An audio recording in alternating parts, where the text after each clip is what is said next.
Hello Fly Tyers, welcome to another episode of Aaron at the Fly Desk. Today I'm going to show you how to tie the cluster fly. This is a dry fly pattern that is very effective when the fish are in a feeding frenzy. We have some still waters here this spring. As we fish, there's been a black fly and a cream fly come off. They get clustered up pretty good and the fish just go crazy for them. And so a lot of times your cluster fly becomes irresistible to these fish because they're getting a 4-for-1 package or a 2-for-1 package as the flies get clustered together. So what we're going to do is we're first going to get a grizzly hackle, and we're going to attach it to the back of the fly.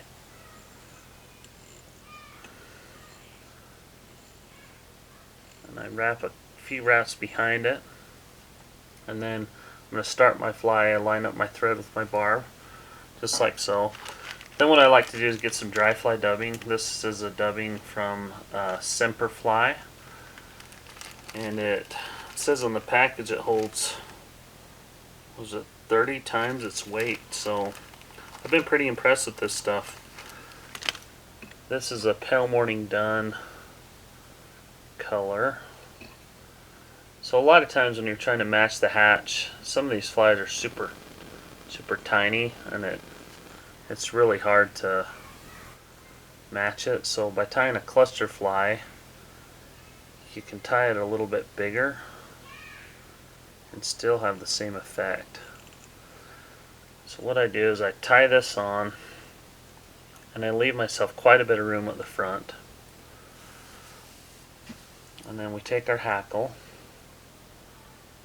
and we just wrap it through this body. And I space it to where the body color is still going to show through on the fly.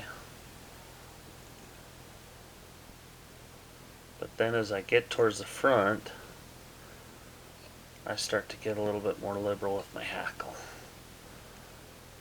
And I'll wrap 7 or 8 times right here in front. And what this does is it gives my fly a lot more buoyancy.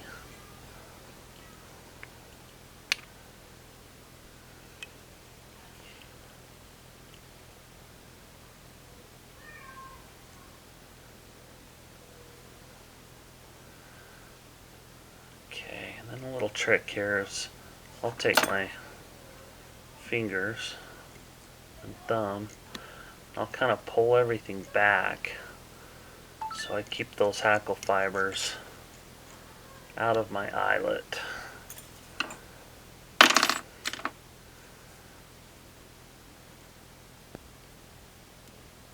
Just like so. Okay, and the last step is I'm going to get some poly yarn.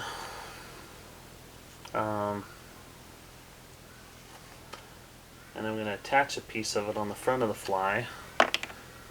And I do this for 2 reasons. Number one, it gives me an extra little bit of buoyancy on the fly, makes it float better. And then the second reason is, the older I get, the blinder I get, and it's nice having a white, something white on the water. I tend to be able to see it a lot better. So we're just going to put that on here and make ourselves a nice tight head, just like so. Looks like I got 1 hackle fiber in there. So I just pull it up like that, and then I cut it the same length as my hackle. And that, it can imitate some wings, I guess, but really the fish are looking from underneath, and it does give a little bit of silhouette, but most importantly it helps me see that fly as it's floating through a riffle or sitting on top of the water.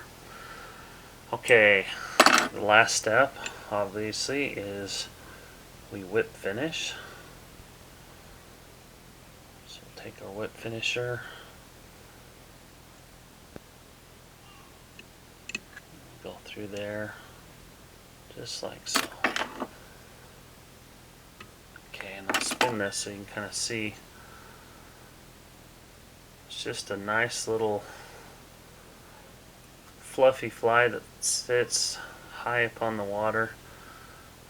We've tied this on a size 14 today, and the cluster fly is awesome.